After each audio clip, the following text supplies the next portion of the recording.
이번 시간에는 제가 아까 올린 글 있죠. 팀노바 대학 다니면서 수료한 사람도 있나요?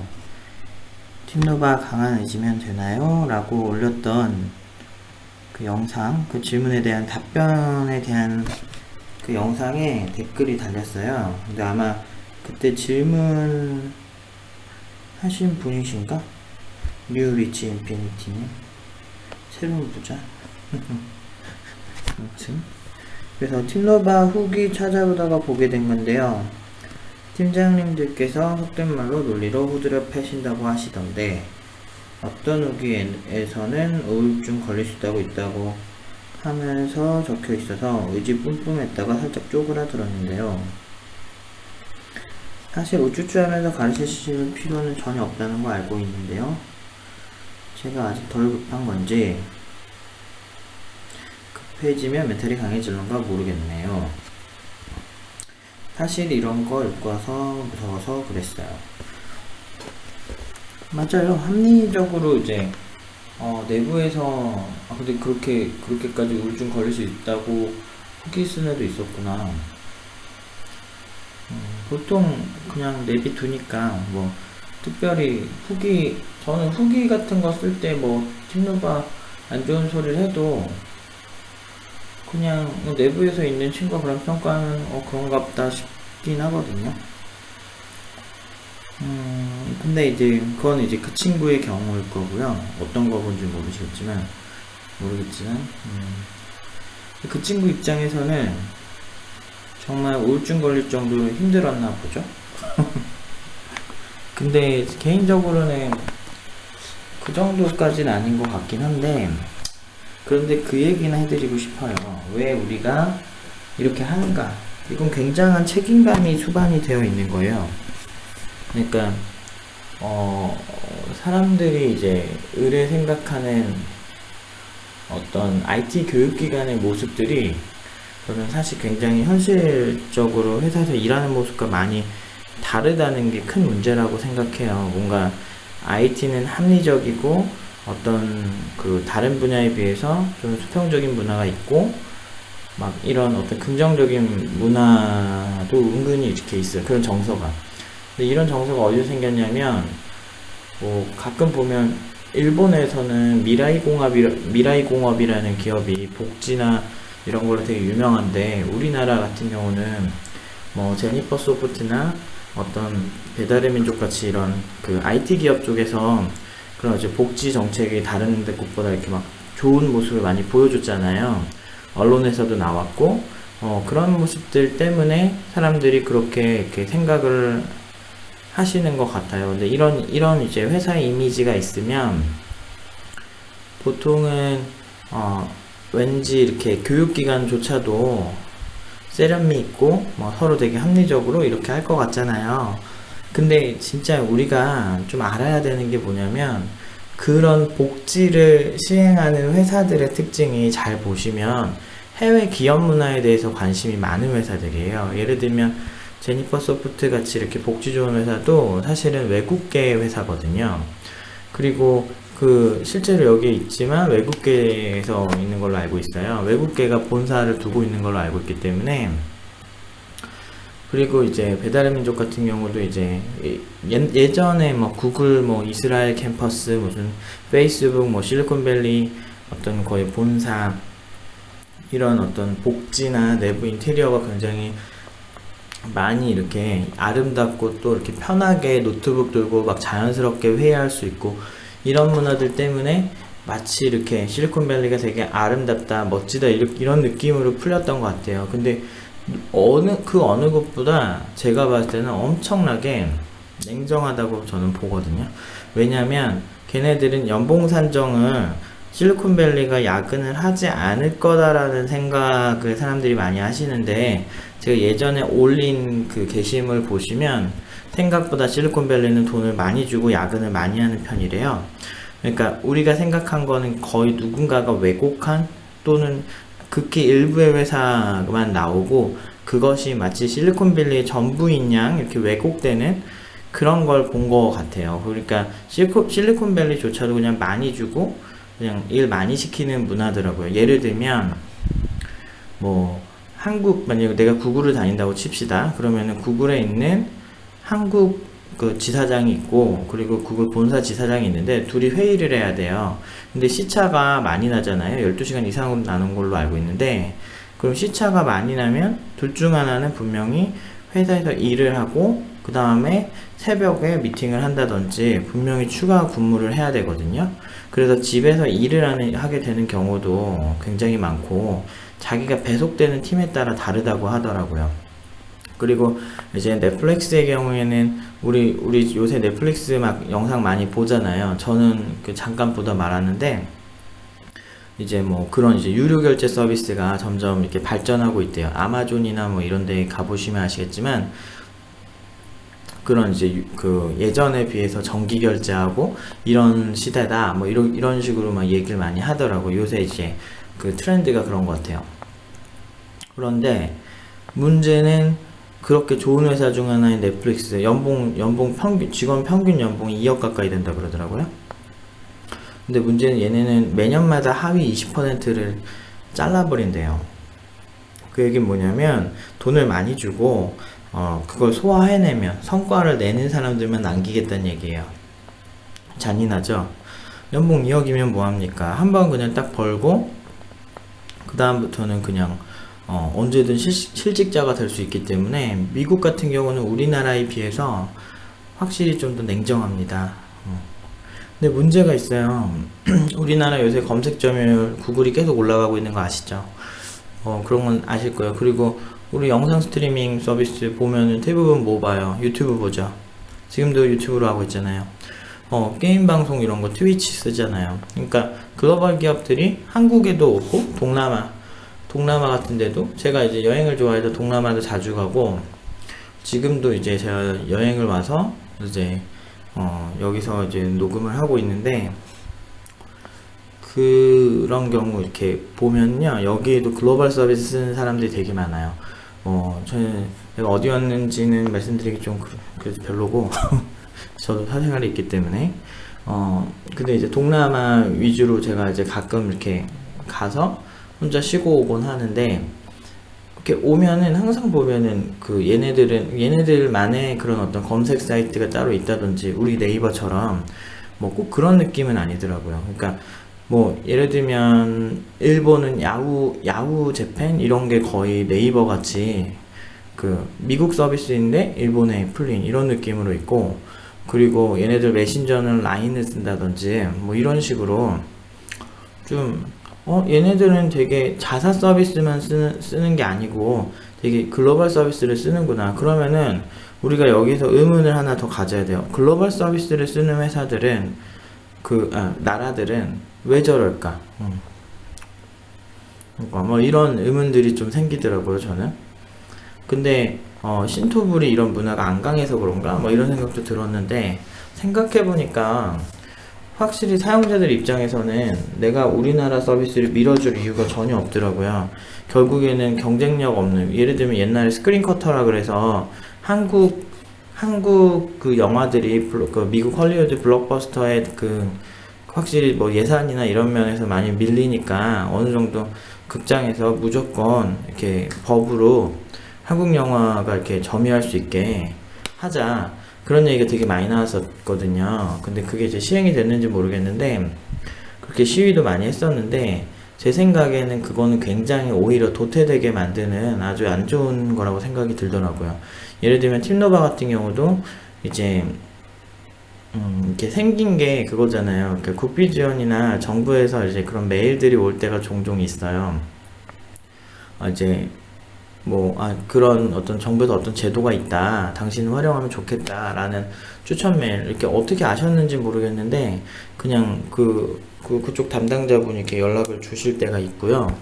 그리고 이제 뭐 예전엔 삼성 소프트웨어 멤버십 그 위탁 교육 의뢰도 있었고요.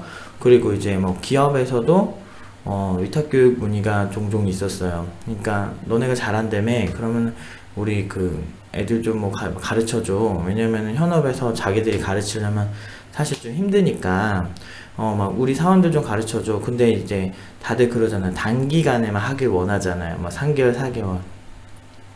그런 거를 제가 타협을 안 합니다.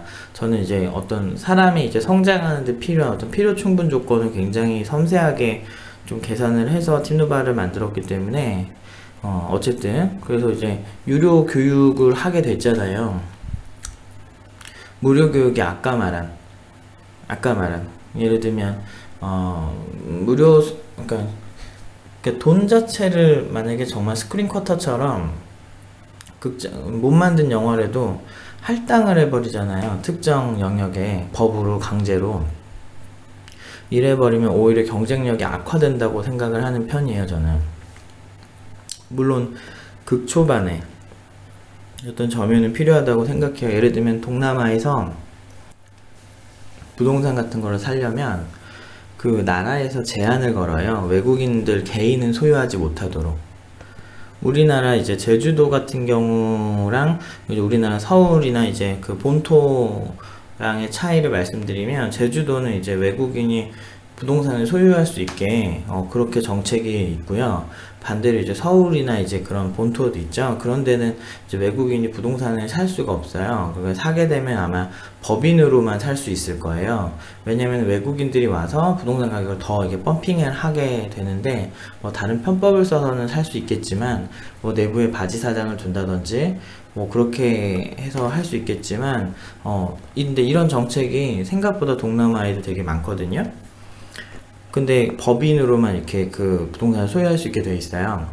그러니까 그게 왜 그러냐면, 이제 아직 경제가 발전하지 않은 그 어떤 태국이나 아니면 무슨 뭐 인도네시아나 이런 데에서 외국인 자본 있는 애들이 미리 다 사버리면, 계속 사버리면 부동산이 올라버리잖아요. 그러면은 사실 거의 이렇게 외국인들이 거의 가지고 있다가 가격 다 올릴 수 있으니까, 이런 부분 때문에 사실은 부동산 같은 경우도 나라에서 제한을 해요. 사지 못하게.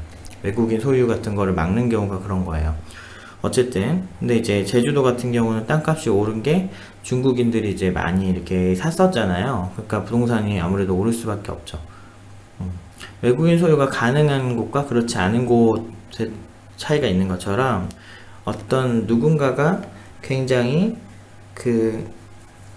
어떤 그러니까 이게 어떻게 하다 말이 여기까지 왔지?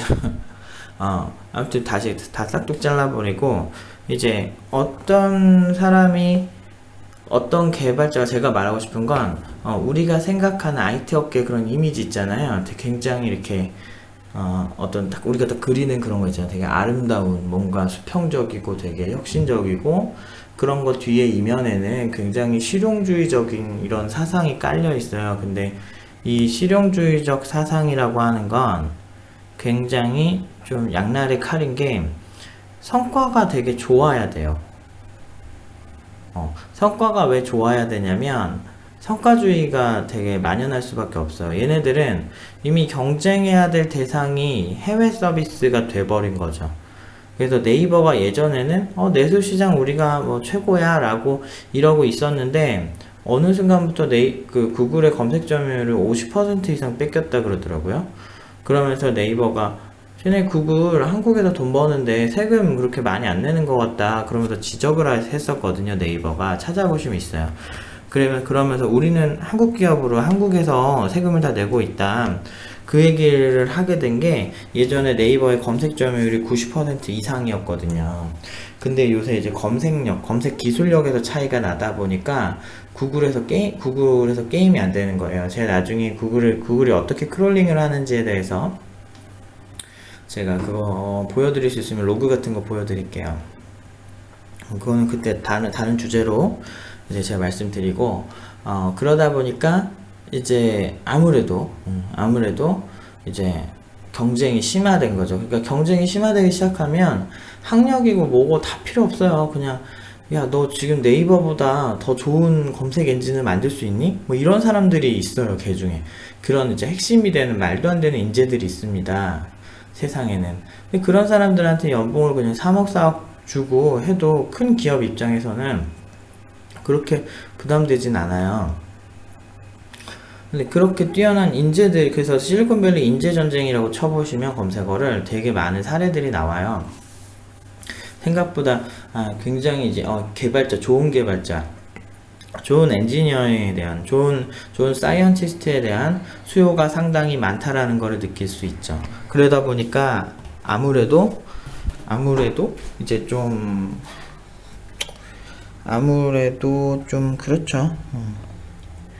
좀 이렇게 잔인해요, 사실은.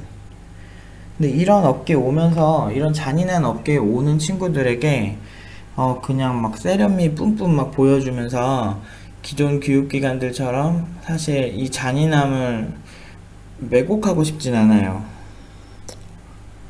그게 핵심이에요. 16분 동안 쓸데없는 거 떠들었네. 근데 이제 제가 말하고 싶은 것들이 이런 거예요. 그러니까 무언가 하나를 선택할 때 있어서 팀노바가 처음에 창업하게 된 이유도 무슨 예전부터 저는 교육을 해왔거든요. 굳이 팀노바가 없었어도 1대1 레슨으로 굉장히 많은 친구들이 한 명 한 명 다 만들어 왔었는데 그 친구들을 가르칠 때마다 이런 느낌을 가르쳤어요. 내가 널 구제하는 거다 라는 느낌으로 가르쳤거든요. 왜냐면은 진짜 구제하는 게 맞으니까. 이 험난한 업계에서, 교육 업계에서 일단은 IT 업계 되게 힘들어, 너네 준비 없이 오면 큰일 나, 막 이런 얘기를 하면은 매출이 악화되잖아요. 근데 저는 그렇게 얘기하면서 하고 싶지가 않은 거예요. 결국에는 이건 신뢰의 문제인데, 강사를 믿고 열심히 따라오던 친구가 IT 업계 괜찮아 막 이런 식으로만 너무 듣고 갔는데, 막상 가서 너무 냉정하거나 힘들면 사실은 배신감, 그 강사에 대한 신뢰도도 확실히 떨어지고, 나중에 그 기간 있죠, 교육기간을 졸업하고 난 다음에 되게 싫어질 것 같은 거예요, 제 생각에. 그래서 저는 현실을 고스란히 말씀드리고 싶었어요. 그래서 좀 수업을 할 때 조금 냉정할 때도 많고, 보통 냉정하다고 평가를 많이 하는 것 같네요. 근데 냉정한 게 아니고 합리적인 거거든요. 굉장히 현실적이고. 이렇게 표현을 했는데, 이제 그 친구들 입장에서는 바로 앞만 보이는 거죠. 그냥 내 바로 앞에 그런 문제들. 그러니까 그래서 제가 항상 여기서 우울증 걸릴 뻔한 애들이 있었나? 그것까진 잘 모르겠어요. 근데 힘들어 하긴 합니다. 근데 힘들어야 실력이 느는 게 맞고요. 이거는 헬스할 때 근육이 찢어지잖아요. 근육이 찢어지면서 이제 새로운 근육이 생겨서 이제 근육이 펌핑이 되는 거거든요. 보디빌딩 할 때.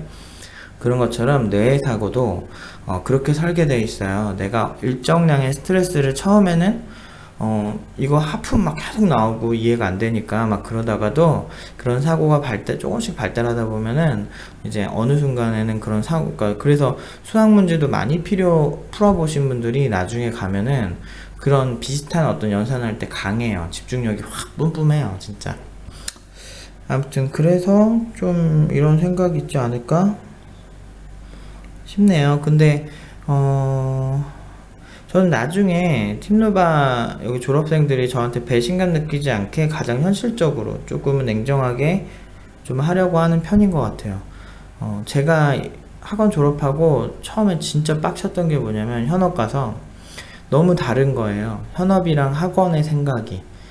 너무 학원은 진짜 답 없이 하는데, 현업은 너무 이제 그 현업에서 소위 제가 못하는 편이 아니기 때문에 좀 가면 갈수록 말도 안 되는 세계관이 자꾸 펼쳐져요. 디테일에 말도 안 되는 세계관이 있어요. 근데 그런 세계관 자체를 강사들조차 몰라요. 그래서 제가 교육업계 뛰어든 것도 있는데, 앞으로 뭐지 코딩 교육이 대세다, 이 대학 입시가 어쩌고저쩌고, 솔직히 저 그거 관심 없거든요.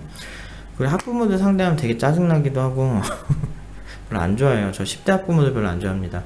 그리고 엄마가 뭔가를 해야 된다는 강박이 되게 많은 것 같아서, 그냥 아이들 그냥 하면 알아서 해요. 중딩 이상만 돼도 괜찮은데, 근데 너무 그런 게 많아서 제가 보통 애들 때문에 힘든 게 아니고 학부모들 때문에 힘들거든요. 그래서 별로 상대하는 거 좋아하지도 않고, 그래서 10대는 옛날부터, 애초에 처음부터 성인 타겟팅으로 시작을 해서 바로 현장에 투입할 수 있는 인재들을 만드는 걸 관심이 있었거든요. 근데 그 사람들의 특징은 굉장히 그 일반적인 그 10대 교육이나 이런 거랑 다르게 정말 성인들이기 때문에, 그 시간이 지나고 나서 업계에서 일하면서 그 냉정하게 그 전 교육기관을 평가합니다. 그래서 팀노바 같은 경우는요, 팀노바 이제 상담을 오는 사람들 보면 지인 추천이 많아요. 근데 지인 추천인데 개발자 추천이나 지인이 개발자인데 검토해보고 작품 보니까 여기 수준 괜찮더라, 여기서 배워, 이렇게 추천하거나 아니면은 그 졸업생들이 추천하는 경우가 많아요.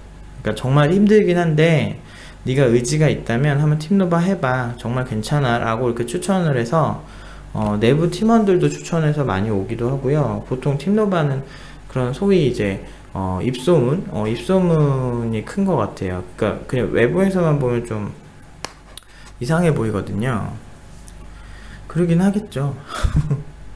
왜 이렇게 오바질이야? 다른 데는 왜 이렇게 세련미 있고 뭔가 광고도 뿜뿜하고 뭔가 될 것 같이 한 달 만에 막 누구 만들고 막 한 달 만에 사이언티스트 만들고 막 어떤 데는 뭐지? 아니 가관도 아니야, 내가 이렇게 보다 보면. 그러니까 팀노바를 따라하는 업체가 제가 이제 간접적으로 하면은 최소한 20개 이상은 되고요. 직접적으로 거의 비슷하게 따라하는 데 있죠. 그러니까 다들 부분 따라해요.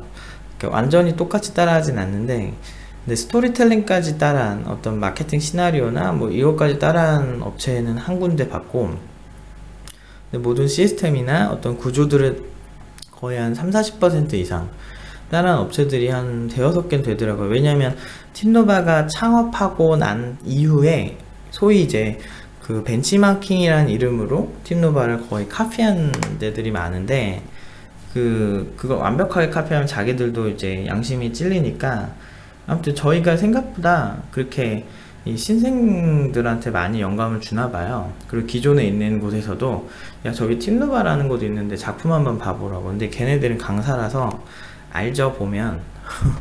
와, 얘네 장난 아니다를 알죠.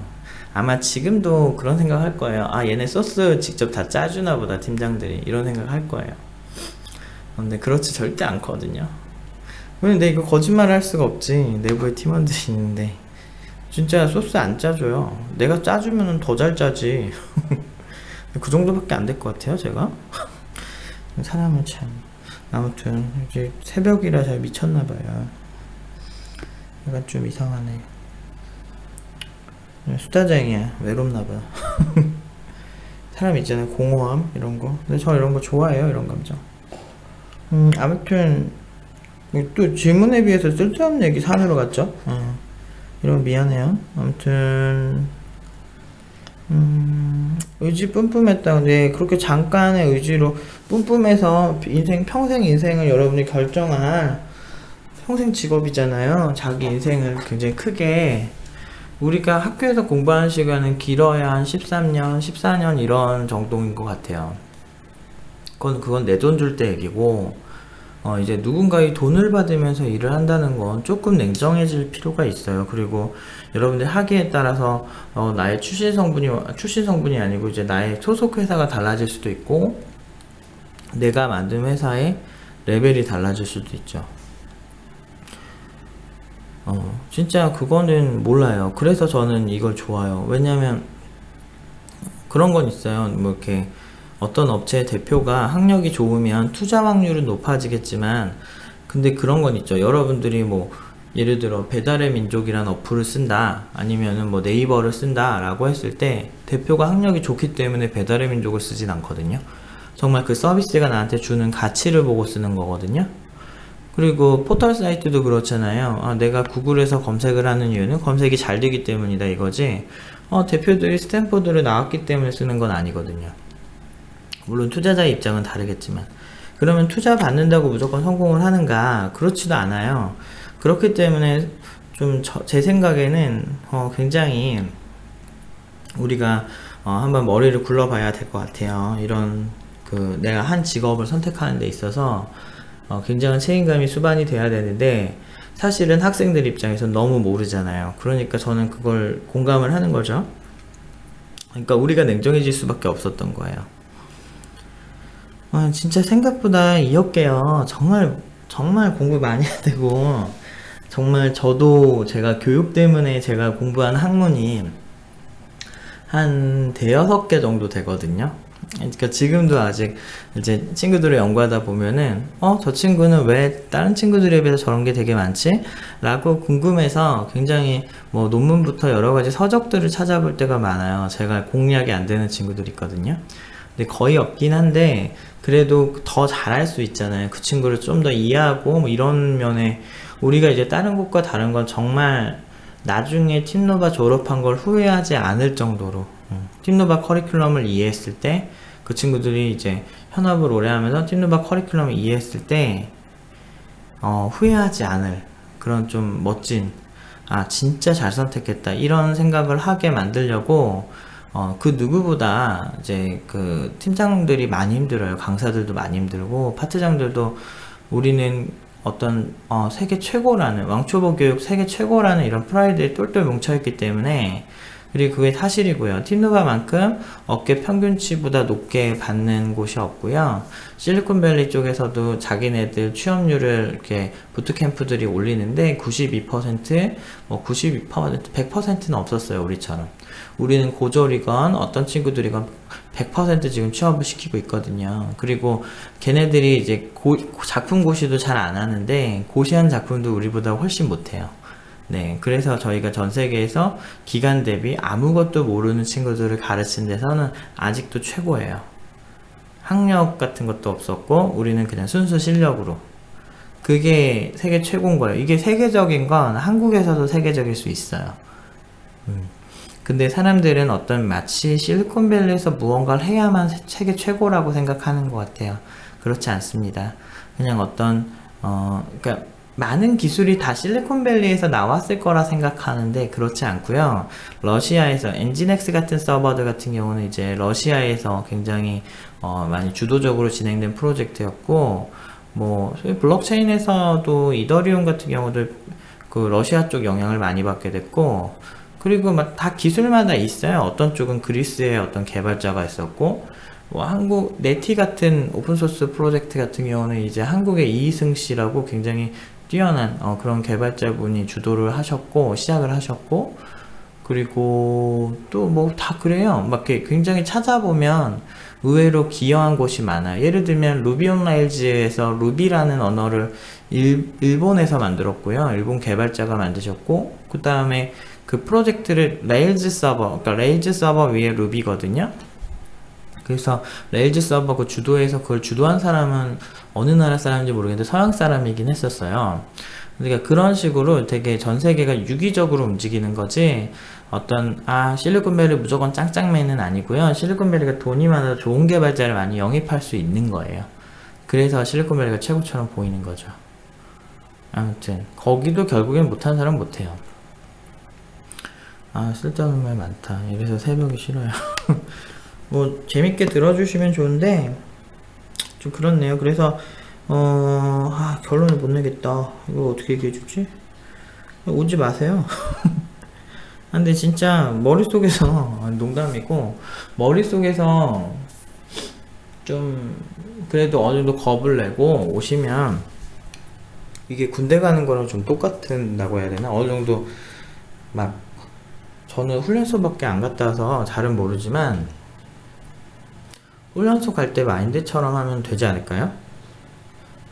내가 이렇게 훈련소 갈 때 보통 이제 훈련소나 군대 갈 때 마음가짐을 좀 하잖아요. 내가 진짜 가서 2년 동안 빡세게 해야지 뭐 좀 마음의 각오를 하는 것처럼 오시면 보통은 좋은 결과 다 있어요. 그리고 이제 업계 나가서 이제 수료자들의 모습을 보시면 아시겠지만 되게 멋있어요. 저는 이제 수료자 모임도 곧 할 텐데, 그냥 가서 정말 일 잘한다는 소리 막 듣고 막 그래요. 우리 친구들 생각보다 인정 많이 받고요. 그런 간증의 시간을 가져야 되나? 얘네들이 워낙 바빠서, 나중에 진짜 특강 같은 거 일반인 대상으로 수료자들 이렇게 특강해도 정말 너무 괜찮을 것 같네요. 정식으로 저게 강연료를 주고 섭외를 한번 추진을 해볼게요. 그리고 한번 보세요. 그 자신감에 찬, 물론 이제 일에 쪄들어서 힘들어하는 얼굴 표정도 많은데, 그래도 일반적인 그런 신입 개발자들이랑 삶이 좀 많이 다릅니다. 근데 그런 결과에는 항상 대가가 따르죠. 근데 절실해지면 오세요. 그럼 나중에 그것도 현명한 방법일 수 있는데, 일단 하기 전부터 쪼는 거는 솔직히 좀 아닌 것 같고요. 그러니까 이게 정말 사람마다 이렇게 제가 조금 강하게 얘기하면 세게 받아들이시는 분이 있고, 오히려 아 뭐 인간이 하는 건데 뭐 이러면서 너무 가볍게 오시는 분들이 의외로 있어요. 그러니까 제가 타겟팅하는 건 미리 지레 겁먹는 분들을 타겟팅하는 건 아니고 그런 분들은 보통 결과 좋고요. 너무 긍정적인 애들 진짜 있어요. 정말 답 없이. 그런 애들 좀 싫어하죠. 근데 내부에 와보시면 알죠. 그러니까 미리 겁먹는 게 차라리 더 좋은 것 같아요. 저는 이런 분들 상대적으로 좋아해요. 근데 우울증 걸릴 정도는 아니에요. 그럼 그때 그만두시면 되잖아요. 뭐 굳이 이걸 꼭 해야 되나? 우리나라 사람들은 어떤 과정을 끝까지 끌고 나가지 못하는 거에 대한 공포가 있긴 있는 것 같아요. 근데 그게 그렇게 꼭 그래야 되나? 라는 거. 근데 인생에 있어서는 실패가 있을 수 있죠. 실패 플러스 알파죠.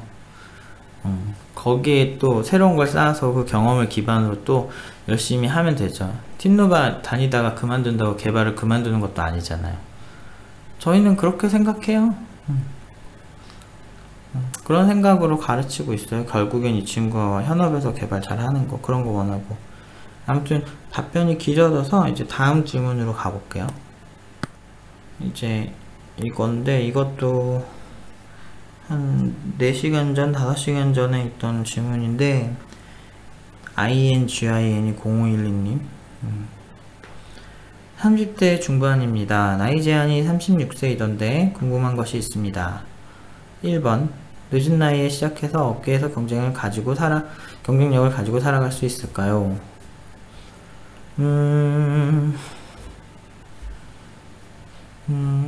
이건 되게 어려운 질문이에요. 일단 제가 36세가 아니고요. 그리고 기계인간 팀장님이 한 30대 후반 이제 됐나?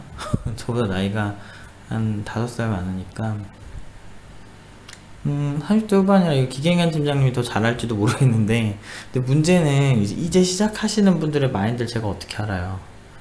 그러니까 30대 중반도 돼본 적이 없고, 그리고 30대 중반 이후에 신입으로 해본 적이 없고, 저는 20살 때부터 해가지고 현업은. 그래서 이게 참 감정이입하기가 조금 힘드네요.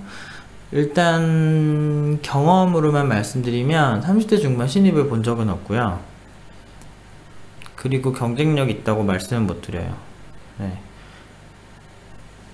늦은 나이에 시작해서 보통은 30대 중반에 시작을 하셔야 하면, 지금 만약에 팀노바에 오시잖아요. 오시게 되면 어떻게 되지? 30대 중반, 지금 30대 중반이면 한 35? 35 되시는 건가요? 36세, 그러니까 36세, 35세, 37세에 따라 또 달라요. 아니면 34세에 따라 달라요. 만약에 졸업하는 나이가 36세 이하라면 개인적으로는 저는 가능은 한 것 같아요. 그러니까 가능한 거지 결국에는 경쟁력 있게 살아갈 수 있다, 이거는 잘 모르겠는데, 근데 요즘 트렌드가 아예 또 가능성이 없는 것도 아닌 게, 요즘 트렌드가 그게 있어요. 약간 그 사람들이 아니다, 이거 말이 길어질 것 같으니까 이거는 따로 영상을 하나 다시 찍는 게 어떨까요? 그러면 이거는 제가 바로 영상을 하나 더 찍어서 이거를 위한 영상을 할게요. 일단 아까 겁내신 분들의 컨텐츠로 이제 뒤로 하고, 제가 요거를 바로 찍어서 업로드를 하겠습니다. 이것도 되게 어려운 질문이라 다시 할게요.